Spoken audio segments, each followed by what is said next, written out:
नमस्कार दोस्तों, मेरा नाम है रवि सुमन और बहुत बहुत स्वागत है आप लोगों का आपके अपने YouTube चैनल ब्राइट पब्लिकेशन पर, जहां पर अभी हम लोग क्लास 10th के राजनीति शास्त्र का चौथा अध्याय जिसका नाम है लोकतंत्र की उपलब्धियां। इस पाठ से जितने भी इम्पोर्टेंट ऑब्जेक्टिव सवाल हैं उन सबों का अध्ययन करने वाले हैं और ये सब सवाल आपके पास जो ब्राइट पब्लिकेशन का किताब है उससे लिया गया है। तो निश्चित रूप से आप लोग इस किताब को ले लीजिएगा और चैनल को सब्सक्राइब कर दीजिएगा ताकि आने वाले समय में आपकी परीक्षा से संबंधित जो भी वीडियो है सबसे पहले उसकी जानकारी आपको मिले। वीडियो को लाइक कर दीजिएगा। अब आगे हम लोग जितने भी इम्पोर्टेंट सवाल है उसको हल करते हैं। पहला सवाल है, लोकतांत्रिक व्यवस्थाओं ने निम्नलिखित किन मुद्दों पर सफलता पाई है। यहाँ पे सफलता लिखा हुआ है, क्या लिखा हुआ है? सफलता। ठीक है, अब लोकतंत्र की उपलब्धियों का क्या मतलब है, ये बात आपको समझ में आती होगी कि लोकतंत्र ने कितनी सफलता पाई है ना। लोकतंत्र के दो पक्ष होते हैं, एक है सकारात्मक और एक है नकारात्मक, है ना। सकारात्मक है कि भाई सर्वोत्तम न्याय किया जाता है, यहाँ पर किसी तरह का भेदभाव नहीं किया जाता, अन्याय नहीं किया जाता है। ठीक है, तो ये सारे स्वतंत्रता दी जाती है, तो ये सब इसकी उपलब्धियां हैं, सकारात्मक पक्ष है।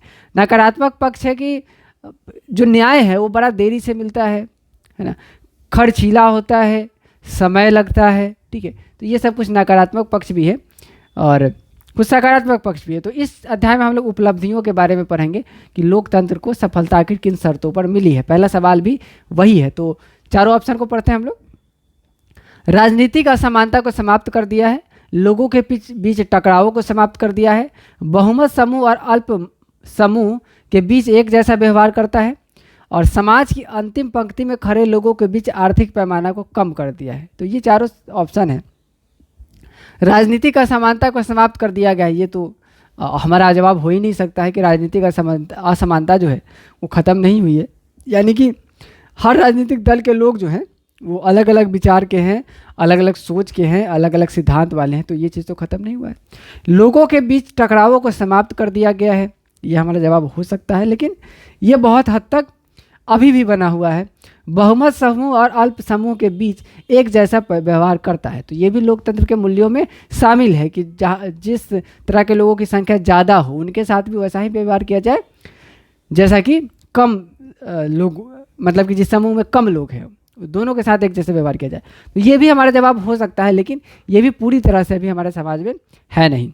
तो अगर सबसे बेहतर आंसर चुनना है तो समाज की अंतिम पंक्ति में खड़े लोगों के बीच आर्थिक पैमाना को कम कर दिया गया है, ये हमारा सबसे बेहतर आंसर होगा, क्योंकि लोकतंत्र में समाज के बिल्कुल अंतिम व्यक्ति के बारे में सोचा जाता है। ठीक है, कि अगर कोई विकास का काम किया जा रहा है तो समाज का जो अंतिम व्यक्ति है, गरीब व्यक्ति है, गांव देहात का रहने वाला व्यक्ति है, उस तक वो विकास कैसे पहुंचेगा इस बारे में सोचा जाता है। ठीक है, तो हमारा सही आंसर होगा डी, है ना।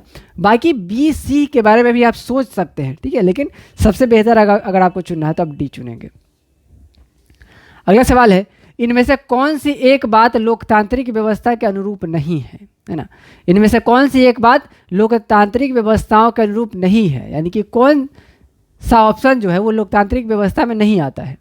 कानून के समक्ष समानता, ये लोकतांत्रिक व्यवस्था में आता है। लोकतंत्र में डेमोक्रेसी जिसको इंग्लिश में कहते हैं, है ना, अगर आप एक लोकतांत्रिक देश में रहते हैं तो कानून के समक्ष सब बराबर है, चाहे वो नेता हो, प्रधानमंत्री हो, राष्ट्रपति हो, चाहे वो आम आदमी हो। ठीक है, सब कानून के नज़र में बराबर है। स्वतंत्र एवं निष्पक्ष चुनाव, ये भी क्या है, लोकतंत्र के अनुरूप आता है, क्योंकि मान लीजिए कि अगर किसी पार्टी की सरकार है, ठीक है, और चुनाव होना है 5 साल के बाद, अगर स्वतंत्र और निष्पक्ष चुनाव नहीं होगा तो फिर क्या होगा, उसी पार्टी की सरकार बनते रह जाएगी, है ना। तो स्वतंत्र और निष्पक्ष चुनाव जो है वो लोकतंत्र में होना बहुत ही ज़्यादा आवश्यक है। उत्तरदायी शासन व्यवस्था, ये भी क्या है, लोकतांत्रिक व्यवस्था के अनुरूप है। उत्तरदायी माने कि जो जनता की ज़रूरतों को पूरा कर सके, उत्तरदायी हो, है ना, तो ये भी लोकतंत्र के अनुरूप आता है। बहुसंख्यकों का शासन, इसका मतलब क्या है, ध्यान समझना। बहुसंख्यक का मतलब है जिसका संख्या ज़्यादा हो, है ना। मान लो किसी धर्म के लोग, किसी जात के लोग जिनका संख्या ज़्यादा है उनका शासन हो, ऐसा लोकतंत्र में होता है क्या? नहीं, ये लोकतंत्र के मूल्यों के अंतर्गत नहीं आता है। ठीक है, अगर मान लीजिए कि किसी खास समूह के लोगों की संख्या कम है और किसी दूसरे समूह के लोगों की संख्या ज़्यादा है, तो दोनों को बिल्कुल बराबर मौका दिया जाता है, किसी के साथ कोई भेदभाव नहीं किया जाता है। तो इसलिए हमारा सही आंसर होगा डी। बहुसंख्यकों का शासन जो है वो लोकतांत्रिक व्यवस्था के अनुरूप नहीं आता है। ठीक है, अगला सवाल है, लोकतंत्र जनता का जनता के द्वारा, क्या लिखा हुआ है यहाँ, जनता के द्वारा और जनता के लिए शासन है, यह कथन किसका है बताइए। बड़ा इंपॉर्टेंट सवाल है, याद कर लो, अभी याद कर लो, परीक्षा में पूछेगा। ठीक है, ये BBI है। ठीक है, वेरी वेरी इंपॉर्टेंट। तो ये सवाल आपने पढ़ा होगा, लोकतंत्र किसको कहते हैं, तो आपने याद किया होगा कि भाई लोकतंत्र जनता के द्वारा और जनता के लिए शासन होता है। एक्चुअली में ये जो है वो अब्राहम लिंकन के द्वारा दिया गया कथन था। इन्होंने इस बात को बोला था कि भाई लोकतंत्र जो है वो जनता के लिए और जनता के द्वारा शासन होता है। ठीक है, तो इसका सही आंसर है सी, अब्राहम लिंकन का कथन है ये। अगला सवाल है, लोकतंत्र का सर्वोत्तम गुण क्या है। शिक्षा का अभाव, नागरिकों की गरिमा में वृद्धि, जनसंख्या की अधिकता या बहुदलीय पद्धति। ठीक है, शिक्षा का अभाव ये तो गुण होगा ही नहीं, ये अवगुण है। जनसंख्या की अधिकता है ना, ये भी सर्वोत्तम गुण नहीं है, है ना। बहुदलीय पद्धति ये भी गुण है, ये गुण है, ये लोकतंत्र का गुण है बहुदलीय पद्धति। लेकिन एक और गुण है क्या, नागरिकों की गरिमा में वृद्धि। तो अब हमें क्या करना है, इस दोनों में बेस्ट चुनना है। ठीक है, तो लोकतंत्र में डेमोक्रेसी में नागरिकों के गरिमा में वृद्धि होती है, माने कि नागरिकों के पास भी अधिकार होता है। ठीक है, और ये सिर्फ और सिर्फ होता है लोकतंत्र में कि नागरिकों के पास भी अधिकार है। ठीक है, तो जब नागरिकों के पास अधिकार है इसका मतलब है कि नागरिकों की गरिमा में वृद्धि हुई है। तो ये दोनों जो है कि लोकतंत्र का गुण है, लेकिन सर्वोत्तम इस दोनों में चुनना है तो हम लोग बी को चुनेंगे। ठीक है, नागरिकों के गरिमा में वृद्धि लोकतंत्र का सर्वोत्तम गुण है। अगला सवाल है, भारत में किस प्रकार की लोकतांत्रिक व्यवस्था है, लोकतंत्र की कैसी व्यवस्था है। ठीक है, तो ध्यान से समझना, लोकतंत्र की दो व्यवस्था होती है, एक प्रत्यक्ष और एक अप्रत्यक्ष। ध्यान से समझना, प्रत्यक्ष लोकतंत्र में क्या होता है कि सभी लोगों को एक साथ बिठाया जाता है। ठीक है, सभी लोगों को क्या किया जाता है, एक साथ बिठाया जाता है और फिर वोट करवाया जाता है कि भाई बताओ इसके पक्ष में कौन कौन है, तो लोग हाथ उठा के वोट करते हैं कि हम हैं पक्ष में। फिर कहा जाता है कौन इसके विपक्ष में, तो वो लोग हाथ उठाते हैं। ठीक है, लेकिन हमारे देश में क्या सभी लोगों को एक जगह इकट्ठा करना संभव है, वो चाहे लोकसभा का चुनाव हो तब, चाहे विधानसभा का चुनाव हो तब। इतनी ज़्यादा जनसंख्या है कि ये संभव ही नहीं है, और दुनिया के अधिकतर देशों में ऐसा संभव नहीं है कि सभी लोगों को एक जगह बिठाया जाए ना। तो कुछ देश में पहले हुआ करता था प्रत्यक्ष लोकतंत्र, जहाँ पे जनसंख्या कम थी, है ना। हमारे देश में क्या है, बहुत ज़्यादा जनसंख्या है, इसलिए हमारे यहाँ अप्रत्यक्ष लोकतंत्र है। अप्रत्यक्ष लोकतंत्र में क्या होता है, हम लोग सशरीर जाकर निर्णय में भाग नहीं लेते हैं, बल्कि हम लोग वोट करके अपना प्रतिनिधि चुन लेते हैं और आगे जाके वो प्रतिनिधि हमारी तरफ से वोट करता है। ठीक है, तो इसलिए सही आंसर है इसका बी। भारत में किस प्रकार का लोकतंत्र है, अप्रत्यक्ष लोकतंत्र है ना। प्रत्यक्ष लोकतंत्र संभव नहीं है क्योंकि हमारे यहाँ की जनसंख्या बहुत ज़्यादा है। अगला सवाल है, लोकतंत्र की सबसे महत्वपूर्ण विशेषता क्या है। जनमत पर आधारित, है ना, जनमत पर आधारित या जनमत पर आधारित, है ना। जनमत का मतलब होता है आम आदमी का मत, आम आदमी का वोट, आम आदमी का विचार। तो ये लोकतंत्र की विशेषता है ना। तो ये भी हमारा आंसर है। उत्तरदायी शासन व्यवस्था, ये भी हमने पढ़ा था। उत्तरदायी शासन व्यवस्था यानी जनता के लिए उत्तरदायी होती है कौन, सरकार। जनता भूखे ना सोए, गरीबी मिटे, रोजगार आए, ये सब किसकी जिम्मेवारी है, इसके लिए कौन उत्तरदायी है, सरकार है। तो ये भी हमारा आंसर है।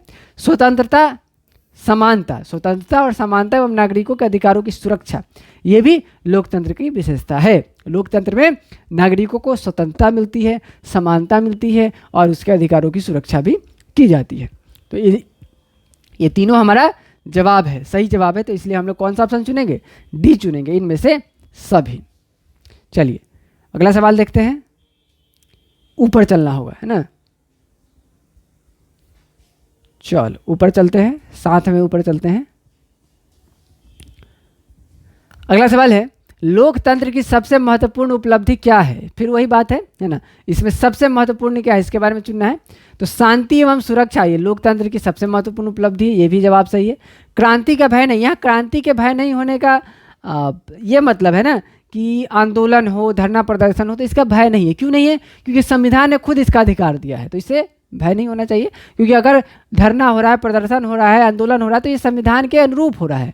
लोकतंत्र के अनुरूप हो रहा है और सरकार को इसके बारे में ध्यान देने की आवश्यकता है कि भाई लोग क्यों नाराज हैं, उनको किस बात से दिक्कत है और उसको उस पर ध्यान देने की आवश्यकता होती है। तो ये भी हमारा जवाब है। विविधताओं में सामंजस्य, है ना, ये भी हमारा जवाब है। क्यों? क्योंकि एक लोकतंत्र ही है जो इतनी सारे विविधता वाले लोगों को एक साथ जोड़ करके रख सकता है। इतनी सारी विविधता का मतलब क्या है? लोगों में अंतर जो है, भाषा का अंतर है, धर्म का अंतर है, जाति का अंतर है, वर्ण का अंतर है ना, लिंग का अंतर है। तो इन सारे अंतरों में सामंजस्य यानी बैलेंस बना के रखना भी लोकतंत्र की महत्वपूर्ण उपलब्धि है। तो ये तीनों हमारा सही जवाब है। तो हम इसमें चुनेंगे अपना आंसर डी, इनमें से सभी।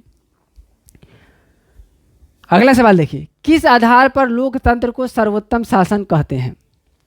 लोकतंत्र को सर्वोत्तम शासन किस आधार पर कहेंगे? निर्णय में देरी, निर्णय में देरी होती है, लोकतंत्र में निर्णय में देरी होती है, लेकिन निर्णय में देरी होने के बावजूद भी हमें सर्वोत्तम निर्णय मिलता है। क्यों? क्योंकि पूरा समय मिलता है हमें सभी पक्षों को सुनने का, सभी पक्षों को ये पर्याप्त समय दिया जाता है कि भाई आप जाइए अपने लिए सबूत गवाह सब लेकर आइए, ठीक है। तो निर्णय में देरी होती है लोकतंत्र में, लेकिन इस आधार पर हम इसको सर्वोत्तम शासन नहीं कह सकते हैं। राष्ट्रीय भावना का अभाव होता ही नहीं है, तो इस आधार पर भी नहीं कह सकते। राष्ट्रीय चेतना का भी अभाव नहीं होता है, तो इसके लिए भी हम नहीं कह सकते हैं। जनमत पर आधारित है, ठीक है, लोकतंत्र जो है वो जनमत पर आधारित है, यानी कि लोगों के विचार पर आधारित है, लोगों के वोट पर आधारित है, इसलिए सही आंसर होगा इसका डी, ठीक है। लोकतंत्र जो है वो लोगों के वोट पर आधारित है और ये जो है सर्वोत्तम ऑप्शन है, इस चारों में सबसे बेहतर ऑप्शन है ना, और इस आधार पर लोकतंत्र को सर्वोत्तम शासन कहा जा सकता है, ठीक है। भाई लोकतंत्र क्यों अच्छा है? क्योंकि लोग वोट देते हैं, उसमें लोगों को निर्णय लेने का अधिकार दिया जाता है, ठीक है। तो इसलिए हाँ, इसका सही आंसर है डी। इनमें से कौन लोकतंत्र के परिणामों के मूल्यांकन का सही आधार है ना, यानी लोकतंत्र के परिणाम के मूल्यांकन का सही आधार इस चारों में से कौन सा है? ठीक है, पढ़ना एक तरफ से। लोकतंत्र मूर्खों का शासन है? बिल्कुल नहीं। लोकतंत्र जो है आम आदमी का शासन है, आम जनता का शासन है, हम लोगों का शासन है, हम लोग मूर्ख तो है नहीं, होंगे भी। लोकतंत्र में समय और धन का अपव्यय होता है, लोकतंत्र में समय और धन का अपव्यय होता है ना, लेकिन इस आधार पर हम लोग मूल्यांकन नहीं कर सकते, क्योंकि निर्णय में जैसे कि हम लोग कोर्ट के चक्कर में पड़ जाते हैं तो बहुत पैसा बहुत समय बर्बाद हो जाता है, लेकिन अंत में जो निर्णय मिलता है वो कैसा मिलता है? वो बिल्कुल सर्वोत्तम निर्णय होता है सभी पक्षों को सुनने के बाद। अब जैसे कि मान लो कोर्ट में बैठा हुआ जज है, उसको थोड़ी ना मालूम है कि कौन सही है कौन गलत है, तो क्या किया जाता है? दोनों पक्षों को समय दिया जाता है, भाई अपना अपना आप बात कहिए, आपके पास कोई सबूत है, कोई गवाह है तो लेके आइए, ठीक है, तब जाकर निर्णय दिया जाता है। तो इस आधार पर हम लोग मूल्यांकन नहीं कर सकते हैं। लोकतंत्र विविधताओं को साम्राज्य है, ये भी ठीक बात है, ये भी हमारा आंसर हो सकता है, लेकिन लोकतंत्र एक उत्तरदायी शासन व्यवस्था है। अगर हमें मूल्यांकन करना होगा तो हम इस आधार पर करेंगे कि लोकतंत्र जो है वो कितना उत्तरदायी रहा, माने कि मौजूदा सरकार जो है वो जनता के ज़रूरतों को कितना पूरा कर पाई, इसी आधार पर हम लोग मूल्यांकन कर पाएंगे। विविधताओं का साम्राज्य बिल्कुल है लोकतंत्र, है ना, विविधताओं को एक साथ समेटता है, लेकिन इस दोनों में अगर बेहतर आंसर चुनना हो तो हम लोग डी को चुनेंगे, सही आंसर है हमारा डी। लोकतंत्र एक उत्तरदायी शासन व्यवस्था है। लोकतांत्रिक सरकारों का आधार है, लोकतांत्रिक सरकारों का आधार क्या है? बहुमत, अल्पमत, सैनिकवाद या पूंजीवाद।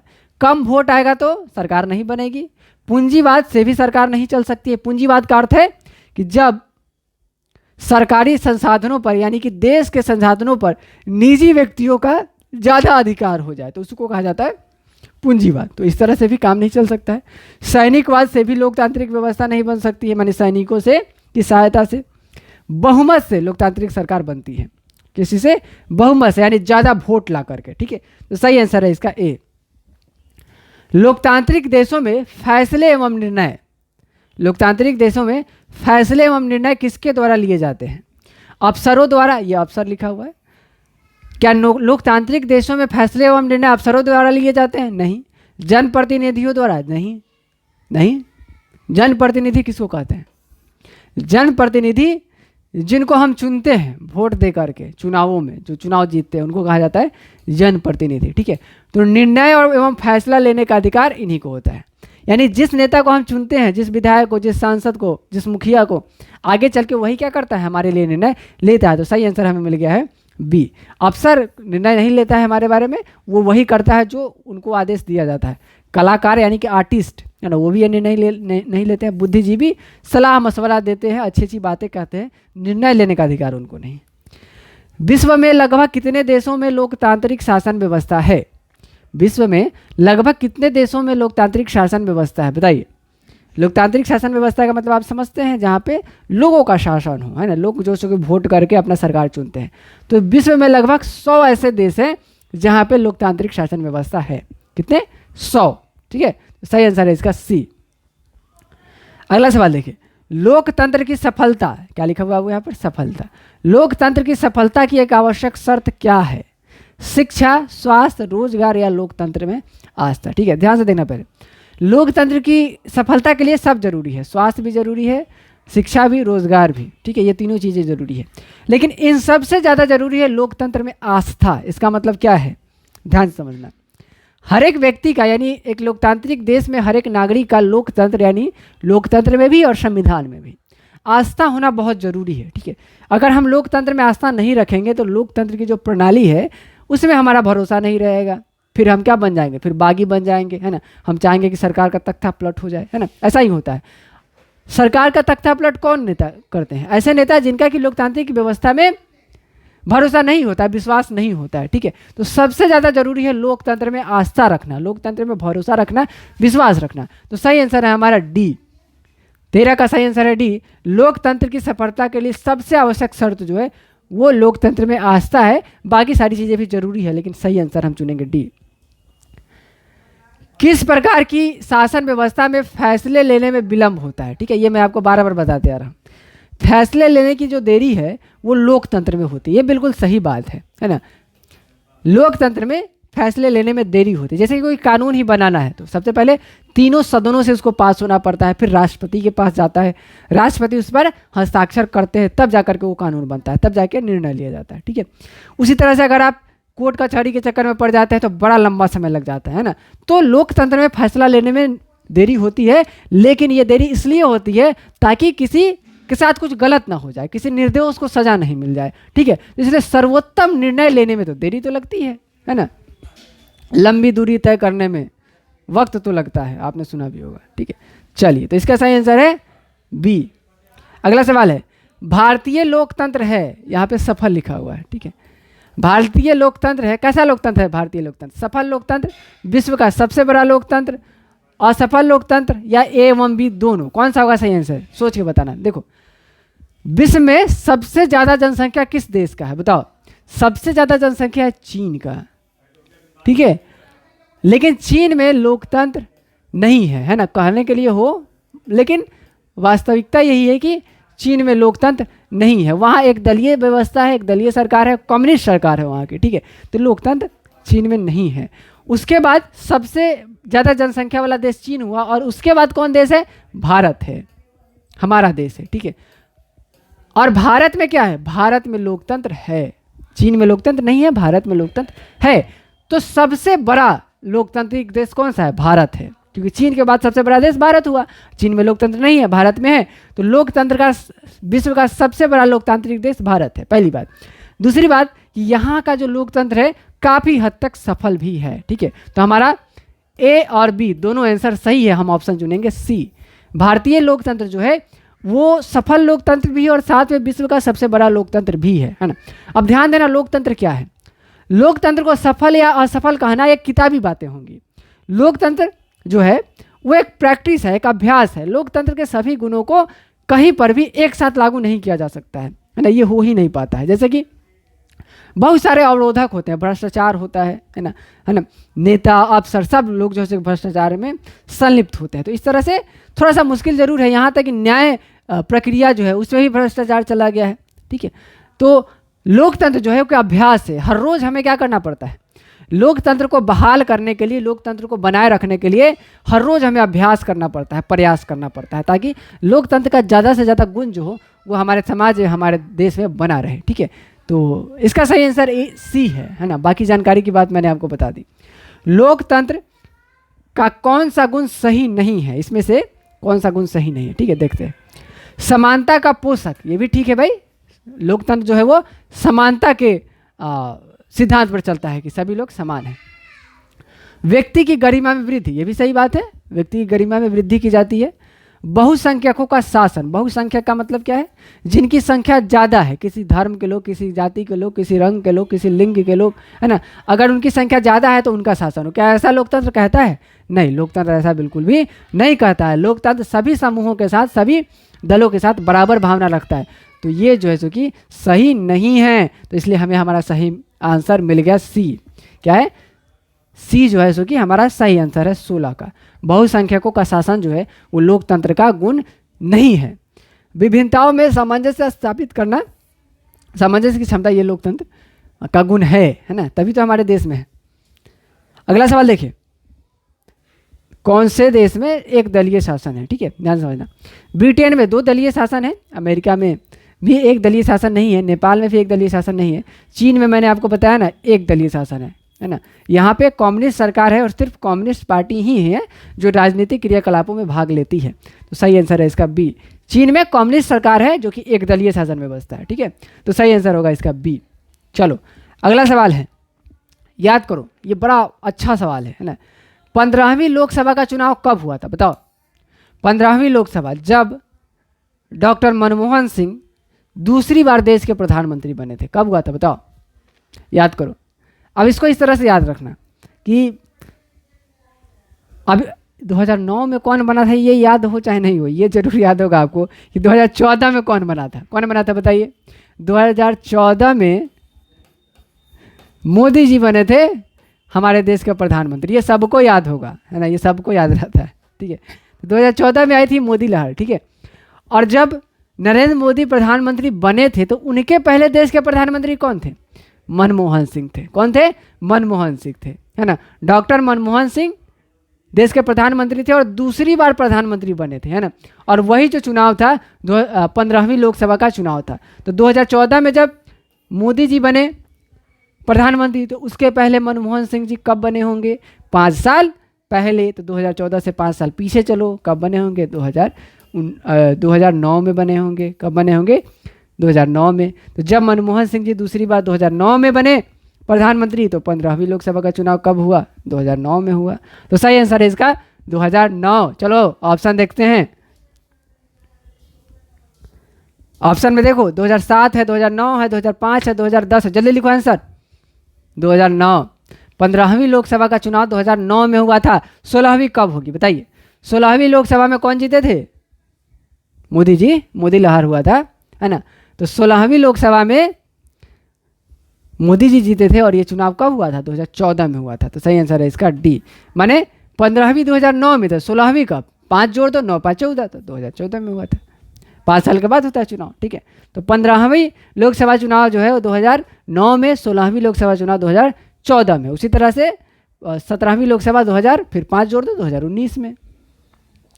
अगला सवाल है, लोकतंत्र में कौन सा कथन सत्य है? लोकतंत्र के बारे में कौन सा कथन सत्य है ना। तो बहुत ही एक ही तरह का सवाल है, मिलता जुलता। अगर आप एक बार लोकतंत्र की परिभाषा को समझ लेते हैं, लोकतंत्र के गुणों को समझ लेते हैं, प्रतिस्पर्धा को समझ लेते हैं, उपलब्धि को समझ लेते हैं, तो ये सारे सवाल जो है वो आप बहुत ही अच्छे से बना लेंगे। और ये सारे सवाल जो है कॉम्पिटिटिव एग्जाम्स के लिए भी बहुत ज़रूरी है, तो इसको अच्छे से आप समझ लेना कि लोकतंत्र के बारे में कौन सा कथन सत्य है। जनता के मध्य टकराव का अभाव, आर्थिक असमानता का अभाव, निर्णय में देरी परंतु सर्वोत्तम फैसला, सामाजिक असमानता का अंत। ठीक है, तो चलो, तो अगर तुम लोग अच्छे से सोचोगे तो ये चारों जवाब सही है। ठीक है, जनता के मध्य टकराव को कम करता है लोकतंत्र, बिल्कुल सत्य बात है। आर्थिक असमानता को भी कम करता है लोकतंत्र, ये भी सत्य है।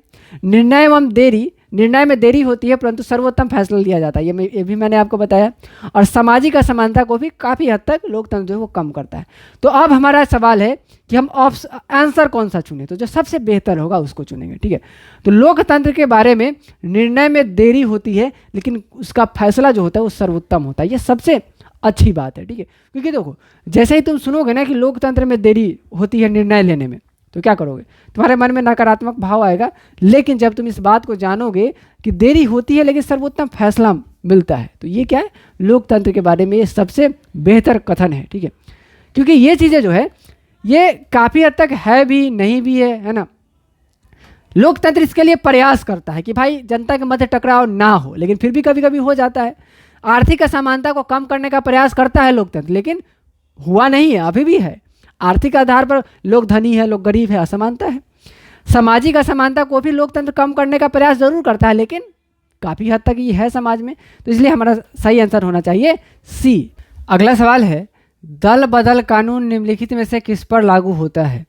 राष्ट्रपति पर, उपराष्ट्रपति पर, मुख्य न्यायाधीश पर, संसद एवं राज्य विधानमंडल के सदस्यों पर। तो मैंने आपको पहले भी बताया था कि राष्ट्रपति पर और उपराष्ट्रपति पर दल बदल कानून लागू नहीं होता है। मुख्य न्यायाधीश जो है वो कोई चुनाव ही नहीं लड़ते हैं, किसी पार्टी के ही नहीं होते हैं, तो दल बदल कानून का इनसे भी कोई लेना देना नहीं है। दल बदल कानून जो है वो लागू होता है विधायक एवं सांसद पर, जो कि संसद और राज्य विधानमंडल के सदस्य होते हैं। ठीक है, तो सही आंसर है हमारा डी, यानी कि दल बदल कानून जो है वो सांसद और विधायक पर ही लागू होता है, और सांसद और विधायक जो होते हैं वो संसद एवं राज्य विधानमंडल के सदस्य होते हैं। ठीक है, तो सही आंसर है हमारा डी। अगला सवाल है, भारतीय संविधान में किया गया संशोधन संबंधित है किस चीज़ से? तो यहाँ पे थोड़ा सा होना चाहिए था 1992 में। ठीक है, भारतीय संविधान में 1992 में किया गया संशोधन संबंधित है पंचायती राज से। ठीक है, तो इसका सही आंसर है बी। 1992 में जो संशोधन किया गया था वो पंचायती राज से संबंधित संशोधन किया गया था। ठीक है, तो यहाँ से 1992 लिख लेना। भारतीय संविधान में 1992 में किया गया संशोधन पंचायती राज से संबंधित है।